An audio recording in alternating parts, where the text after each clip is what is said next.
અમદાવાદ જિલ્લાના ધોળકા તાલુકાના સરગવાડા ગામના ખેતરોમાં ઊભી છું અને આ સામે જે તમને દેખાઈ રહ્યું છે ને આ મોટા ભૂંગળા એ પાઇપલાઇન છે.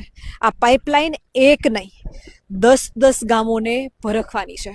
બોડાદથી લઈને ભાયલા સુધીના એ 10 ગામો છે કે જેની ફળદ્રુપ જમીનમાંથી આ પાઇપલાઇન પસાર થશે. ખેડૂતોની છાતી ચીરીને આ ગેસની પાઇપલાઇન કાઢવામાં આવી રહી છે.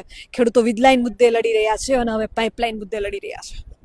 ન એમની સાથે યોગ્ય વળતરની કોઈ વાતચીત થઈ છે કે ખેડૂતોનું તો કેવું ત્યાં સુધી છે કે વળતર 1 રૂપિયો નહીં 10 કરોડ આપે ને તોય જોતા નથી. અમારે કોઈ પણ ભોગે અમારી ફળદ્રુપ જમીનમાંથી પાઇપલાઇન પસાર કરવા દેવી નથી.